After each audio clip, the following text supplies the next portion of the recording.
السلام علیکم، live with عادل شاہ کے ساتھ میں ہوں آپ کا میزبان۔ فیض آباد دھرنا کمیشن کی رپورٹ کے مندرجات منظر عام پر آنے کے بعد ملک میں ایک نئی بحث کا آغاز ہو چکا ہے، جہاں ایک جانب کمیشن کی جانب سے جنرل ریٹائرڈ فیض حمید سمیت دیگر فوجی افسران کو کلین چٹ دینے کی بات ہو رہی ہے، وہیں کمیشن کی جانب سے دی گئی تجاویز پر بھی بحث شروع ہو چکی ہے۔ فیض آباد دھرنا کمیشن رپورٹ میں راولپنڈی کی انتظامیہ کی کوتاہی کا بھی ذکر کیا گیا اور نیشنل ایکشن پلان پر عمل درآمد کی تجویز بھی دی گئی ہے۔ کمیشن نے اسلام آباد اور پنڈی میں احتجاج سے نمٹنے کے لیے ایک مشترکہ مخصوص فورس قائم کرنے کی بھی سفارش کی۔ کمیشن نے پیمرا آرڈیننس اور سوشل میڈیا سے متعلق قوانین میں ضروری ترامیم کی بھی تجویز دیتے ہوئے اپنی آبزرویشن میں کہا کہ ایگزیکٹو کو اپنی ذمہ داریاں خود ادا کرنی چاہیے۔ کمیشن نے اپنی رپورٹ میں اس وقت کے ڈی جی سی میجر جنرل فیض حمید سمیت تمام فوجی افسران کو کلین چٹ دی اور ساری ذمہ داری اس وقت کی پنجاب حکومت پر ڈال دی۔ رپورٹ کے مندرجات منظر عام پر آنے کے بعد سے نون لیگ کے سینئر رہنماؤں نے اس رپورٹ کو مسترد کر دیا ہے۔ اس حوالے سے سابق چیئرمین پیمرا ابصار عالم کا بیان بھی ریکارڈ پر موجود ہے، جو انہوں نے اس کیس کی سماعت کے دوران سپریم کورٹ میں بیان حلوی کے ساتھ جمع کرایا تھا۔ ابصار عالم کے مطابق فیض آباد دھرنے کے دوران بطور چیئرمین پیمرا ان پر اور حکام پر اس وقت کے ڈی جی سی فیض حمید کا شدید دباؤ تھا۔ سابق ڈی جی سی جنرل فیض حمید نے صحافی نجم سیٹھی کے خلاف ایکشن لینے کے لیے دباؤ بھی ڈالا تھا۔ ابصار عالم کے بیان ہی کے مطابق فیض حمید نے حسین حقانی پر بھی پابندی عائد کرنے کے لیے دباؤ ڈالا، لیکن ان کا مطالبہ پورا نہیں کیا گیا۔ ابصار عالم اپنے آپ پر دباؤ کی بات کرتے ہیں، لیکن سابق وزیر اعظم شاہد خاقان عباسی جو اس وقت وزیر تھے، انہوں نے لائیو ود عادل شاہ میں تقریباً چند مہینے پہلے گفتگو کرتے ہوئے خود پر کسی قسم کے دباؤ سے انکار کیا تھا۔ ان کے مطابق ان پر کسی نے کوئی دباؤ نہیں ڈالا اور نہ ہی کسی نے انہیں چینل بند کرنے کی کوئی ہدایات جاری کی۔ کیا وہ ایک ڈیلیبریٹ اٹیمپٹ تھی ایک الیکٹڈ گورنمنٹ کو، ایک الیکٹڈ پرائم منسٹر کو انڈر پریشر لا کر کچھ فیصلے کروانے میں، اور اس وقت کی اسٹیبلشمنٹ اس میں شامل تھی؟ پرائم منسٹر تو میں تھا نا جی، میں آپ میرے پر تو کوئی پریشر نہیں تھا۔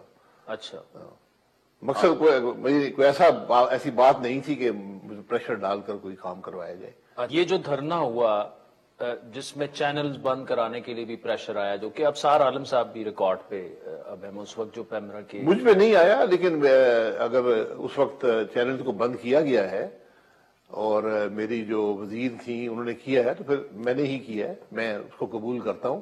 لیکن یہ روٹین کے معاملات ہیں، یعنی کم از کم مجھے یہ کسی نے نہیں کہا کہ جی آپ چینل بند کریں اور پھر میں نے احکامات جاری کیے ہوں۔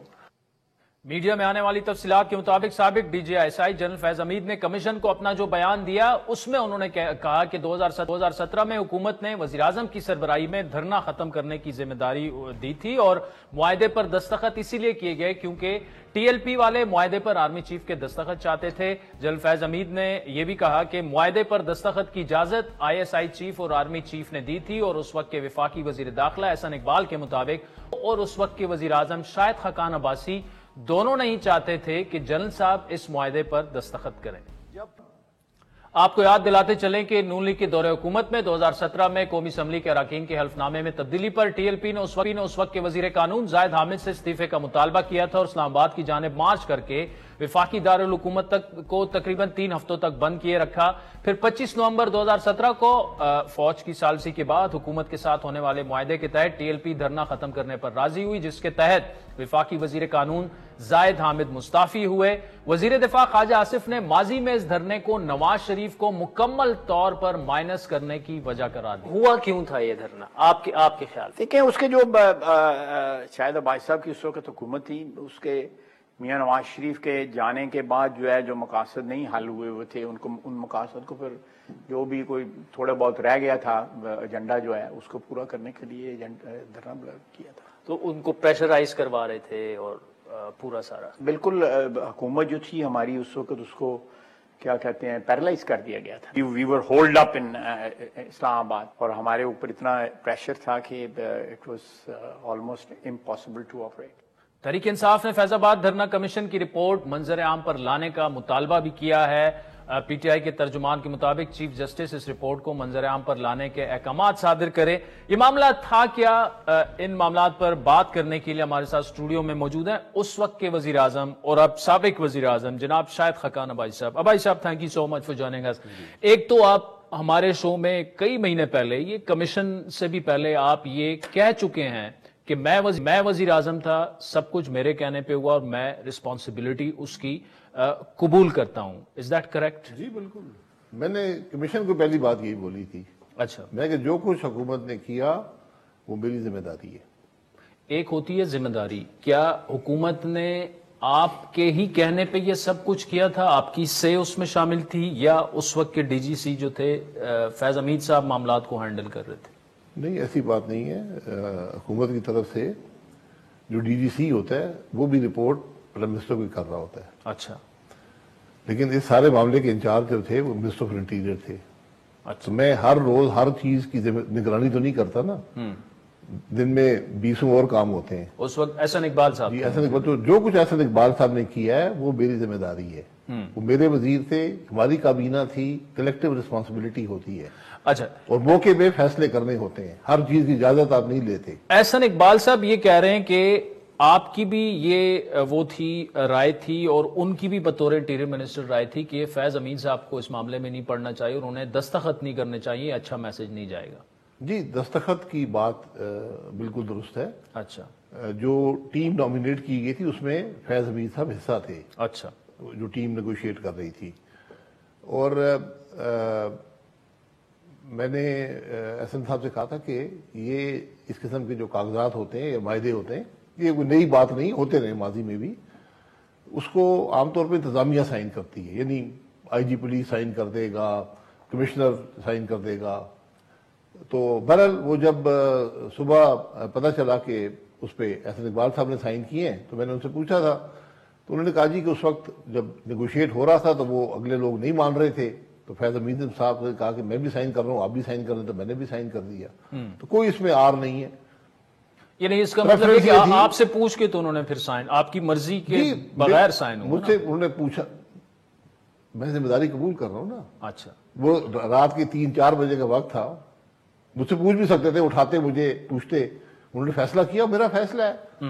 آپ کے وزراء جو کام کر رہے ہوتے ہیں, جو ذمہ داری دی جاتی ہے, آپ ان کو اتھارٹی بھی ڈیلیگیٹ کر لیتے ہیں کہ آپ کے پاس اتھارٹی ہے یہ کام کرنے کی. مطلب آپ ایز اے جنٹلمین آپ اس کی پوری آنرشپ تو لے رہے ہیں, لیکن تاریخ میں یہ آنا بھی ضروری ہے کہ وہ دستخط آپ کے علم میں لائے بغیر ہوا تھا, لیکن آپ اس کو میں نے اتھارٹی ڈیلیگیٹ کی ہوئی ہے نا. اچھا, میرے وزیر کے پاس اتھارٹی ہے جو فیصلہ وہ موقع پہ کرے. ٹھیک. اچھا, اس میں بھائی صاحب جو یہ بات ہوتی ہے کہ پنجاب حکومت اس کی ذمہ دار تھی, یہ کتنی حد تک درست؟ یہ پتہ نہیں کہاں سے بات آئی ہے. یہ رانا صاحب, یہ کمیشن کے اور پھر رانا صاحب نے بھی اس پہ سٹیٹمنٹ دی. مطلب یہ کہا جا رہا تھا کہ ادھر روکا جا سکتا تھا, پنجاب حکومت اپنا کردار ادا کر سکتی تھی. جی, یہ جس کو کہتے ہیں نا ہائنڈ سائٹ, ماضی کی طرف دیکھنا 6 سال کے بعد, تو بڑی خوبصورت بات نظر آتی ہے. حقیقت کیا تھی, پنجاب حکومت کی حالت کیا تھی؟ ماڈل ٹاؤن کے بعد پنجاب حکومت میں کوئی افسر کوئی کام کرنے کو تیار نہیں تھا. اچھا, اس وقت جب آپ افسروں کو جی آئی ٹی بنا کر ان کو جیلوں میں ڈالیں گے, ان پہ پرچے درج کریں گے قتل کے, تو پھر کوئی کام نہیں کرتا. تو اس لیے جب یہ دھرنا شروع ہوا تو پنجاب حکومت کے کسی اہلکار نے کوئی مداخلت نہیں کی. اچھا, انہوں نے کہا جی کہ کل یہاں کچھ آدمی کو مر گیا, کچھ ہو گیا, پھر ہم پہ پرچے آ جائیں گے. تو جب ہم یہ غلط کام کرتے ہیں نا اپنے حکومتوں کے خلاف, یہ جو ہوتے ہیں جی آئی ٹی بناؤ جی, آج جج صاحب نے بلا لیا, پھر مفلوج ہو جاتی ہے حکومت. میں بار بار نیب کا ذکر کرتا ہوں. جی, نیب کے ہوتے ہوئے ملک نہیں چلے گا, حکومت نہیں چلے گی. نیب کو آپ سے تو عشق ہے ویسے. جی, مجھے بھی ان سے عشق ہے. 13 سال میں نے نیب کی عدالتوں میں گزارے ہیں, لیکن یہ حقیقت ہے. تو وہاں بھی یہی ہوا تھا کہ چیف منسٹر کے اوپر بھی دباؤ تھا, وزراء پہ بھی دباؤ تھا, پولیس پہ بھی دباؤ تھا, انتظامیہ پہ دباؤ تھا. انہوں نے کوئی مداخلت نہیں کی. انہوں نے پولیس کی تحویل میں دھرنا والے جو تھے وہ اسلام آباد کی حدود میں چھوڑ گئے. شہباز شریف صاحب کی اس طرح سے ریٹ نہیں تھی جس طرح ایک سی ایم کی ہونی چاہیے. نہیں, فور ویریس ریزنز. ریٹ بالکل تھی, لیکن اس کو ریٹ کو مفلوج کر دیا تھا ماڈل ٹاؤن کے واقعے نے. اچھا, یعنی اس دھرنے کو سٹیج کرنے کے لیے مفلوج نہیں کروایا گیا تھا, وہ اس سے پہلے ہی. مجھے نہیں پتا, یہ آپ اس پہ جوڑ سکتے ہیں باتوں کو جی کہ پہلے ماڈل ٹاؤن کا پرچہ اس لیے کرایا گیا کہ ہم نے دھرنا کروانا ہے کئی مہینے کے بعد, اور ہم نے یہ کام, میں اب کیا کہہ سکتا ہوں. لیکن یہ حقیقت ہے کہ پنجاب حکومت نے اس میں کوئی مداخلت, ان کا نہ کوئی پولیس والا آیا, نہ انتظامیہ آئی, کوئی انہوں نے مدد نہیں کی. اچھا، جو خواجہ آصف صاحب کہہ رہے ہیں کہ یہ اصل میں سٹیج دھرنا تھا، ایجنڈا یہی تھا کہ شاہد خاقان عباسی کی حکومت کو مزید سکویز کیا جائے اور نواز شریف کو مکمل طور پر مائنس کر دیا جائے. ہم بالکل سکویز نہیں ہوئے، یقین کر لیں. میں نے کوئی توجہ اس دھرنے کی جو مداخلت اس کو نہیں دی، ہم اپنا کام کرتے رہے. تو باقی یہ خواجہ صاحب کو نالج ہوگی کہ ہمارے ملک میں یہ کام سارے ہوتے رہتے ہیں، یہ اس سے پہلے بھی ہوئے ہیں، آج بھی ہو رہے ہیں. اب کوئی کہہ رہے جو پتہ نہیں آئینی ترمیم آ رہی ہے، وہ پتہ نہیں کیا کرنے لگے ہیں، اس کے پیچھے یہ حقیقت ہے. تو میں کیا سارائی میں تو نہیں پڑھ سکتا نا. میرے سامنے جو عمل ہوا میں نے اس کا مقابلہ کیا، میری ذمہ داری تھی، ہماری حکومت نے مقابلہ کیا، وہ معاملہ ختم ہو گیا. ٹھیک ہے، صبح کی حکومت کی بھی ہوئی، ملک کی بھی بے عزتی ہوئی. تو یہ لیکن آپ نے کلین چٹ جنرل فیض کو نہیں دی. میں کلین چٹ میں کوئی جج، آپ کو کل سے کافی میسیجز آئے ہوں گے کہ بڑے میسج. آج بھی ایک خاتون تھی ٹی وی پر، وہ کہہ رہے آپ نے کلین چٹ دی. میں کلین چٹ، میں کوئی جج ہوں؟ میں کیا ہوں؟ 24 سوال تھے. کمیشن نے مجھے ایک دفعہ بلایا، میں چلا گیا. میں نے کہا جناب ہر ایکٹ آف اومیشن کمیشن کا میں ذمہ دار ہوں. میں چیف ایگزیکٹو تھا حکومت کا، پرائم منسٹر تھا، آئینی اختیارات ہیں میرے پاس. اگر اس کے استعمال میں کوئی کمی رہ گئی ہو یا اس کو ہم نے ایکسیڈ کر دیا ہو تو انسان ہے، غلطی ہو جاتی ہے. ہم نے اپنا کام کیا آئین کے مطابق، قانون کے مطابق. اب تو میں نے اس کے بعد کہا کہ آپ جو سوال ہیں لکھ کے دے دیں، میں لکھ کے جواب دے دوں گا. 24 سوال دیے انہوں نے، 24 سوال کا میں نے جواب دے دیا. اچھا، اس میں جنرل فیض امیر صاحب کے بارے میں 2 سوالات تھے. ہاں، ایک سوال یہ تھا، یہ سوال جواب جو ہیں اس کو رپورٹ کا حصہ ہونا چاہیے، یہ لازمی ہے. اچھا، اگر نہیں رکھا گیا تو یہ بہت بڑی غلطی ہے. ویسے رپورٹ پبلک بھی ہو جانی چاہیے، پبلک بھی کرنی چاہیے. اور میں اس سے مزید بھی سوالات ہیں، کیونکہ ہم نے صرف ان باتوں کا جواب دیا جو ہم سے پوچھے گئے تھے. مزید سوالات بھی سپریم کورٹ کو کرنے چاہیے. آپ یہ سمجھتے ہیں کہ سپریم کورٹ اب اس پہ معاملہ ابھی ٹھپ نہ کرے؟ یہ ان کا فیصلہ ہے. اگر کوئی ابہام رہ گیا تو بلا کے پوچھ لیں. اچھا، جو خواجہ صاحب یہ بھی کہہ رہے ہیں کہ جو 2 لوگ تھے، وہ جنرل باجوہ، جنرل فیض کی بات کریں، ان کو بلایا نہیں کمیشن میں، تو یہ کمیشن کس کام کا؟ نہیں، جنرل باجوہ کا تو نام کسی نے آیا ہی نہیں سوالات میں. میں نے کہا جنرل فیض امیر صاحب کو 2 جگہ پہ آیا تھا. اچھا، ایک سوال اس قسم کا تھا کہ ان کا کیا رول تھا. اچھا، میں نے کہا جی وہ حکومت کی نیگوشیٹنگ ٹیم کا حصہ تھے، صحیح، حکومت کا حصہ تھے. آئی ایس آئی ٹھیک ہے، سول گورنمنٹ کو رپورٹ کرتی ہے.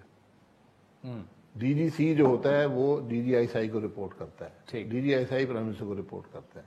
وہ سول حکومت کا حصہ، نیگوشیٹنگ ٹیم کا حصہ تھے. دوسرا اس قسم کی بات تھی کہ ان پہ اعتماد کیوں تھا ٹی ایل پی والوں کا، یہ سوال تھا. تو میرا یہ جواب تھا کہ خادم حسین صاحب رحمۃ اللہ علیہ ان سے وہ نہیں ہے، وہی جواب دے سکتے ہیں کہ ان کا اعتماد کیوں تھا. میں اب کیا جواب دے سکتا ہوں؟ اور یا جنرل فیض خود دے سکتے ہیں کہ کیوں اعتماد؟ جی، یہ کوئی سوال نہیں ہے نا. اعتماد، وہاں اعتماد کی فضا پیدا کرنی پڑتی ہے. ان کا اعتماد احسن اقبال صاحب پہ بھی تھا. آخر معاہدہ ہوا نا، اعتماد کی فضا نہیں ہوا. ٹھیک، چلیں شاہد خاقان عباسی صاحب، تھینک یو سو مچ. آپ چونکہ وہ میسج کلین چٹیں آپ نے دے دی ہیں تو ہم بھی نیب سے کہیں گے کہ آپ کو بھی کلین چٹ دے دیں. میں آپ کو دے دیتا ہوں. میں آپ کو سادے کاغذ میں لکھ کے دے جاتا، جو مرضی جاری کرتے ہیں. سادے کاغذ کی پوری مجھے وہ گٹھڑی دے دیں، آپ جاری کرتے کلین چٹیں. شاہد خاقان عباسی صاحب، thank you so much for joining us. ناظرین، وقت چاہتا ہے ایک بریک کا، جس کے بعد مفتاح اسماعیل صاحب سے بھی بات کریں گے، معیشت پر بھی بات کریں گے، اور کچھ کنٹروورشل بیانات بھی سامنے آئے ہیں تحریک انصاف کے ایک رہنما کی جانب سے کہ جی سعودی عرب جو ہے وہ بھی سو کالڈ ریجیم چینج میں شامل تھا عمران خان کو نکالنے کے لیے، جو کہ ایک پی ٹی آئی کا موقف ہے. اس پر تفصیلی گفتگو ایک بریک کے بعد. ویلکم بیک ناظرین. سعودی عرب کی طرف سے مشکل میں ایک بار پھر پاکستان کی مدد کی جا رہی ہے اور معیشت کو ٹریک پر لانے کی کوشش ہو رہی ہے. عالمی تعلقات بحال ہونے کے بعد سعودی عرب وہ پہلا ملک ہے جس نے پاکستان کو اربوں ڈالرز کی سرمایہ کاری کی یقین دہانی کروائی ہے. لیکن عین اس دن جب دونوں ممالک کے درمیان مختلف شعبوں میں سرمایہ کاری پر اتفاق ہو رہا تھا، اسی دن پی ٹی آئی کے رہنما شیر افضل مروت نے ایک متنازع بیان دیا. اپنے بیان میں پی ٹی آئی رہنما نے یہ دعویٰ کیا کہ ان کی حکومت گرانے کے لیے لائے جانے تحریک عدم اعتماد میں سعودی عرب بھی ملوث تھا. یعنی جو ایڈ آ رہی ہے وہ اسی پلاننگ کا حصہ ہے. ان کے پارٹی کے خود سینئر رہنما جو ہیں عماد اظہر ہیں، شیر علی ارباب ہیں، زلفی بخاری ہیں، انہوں نے اس معاملے کی سنجیدگی کو بھانپتے ہوئے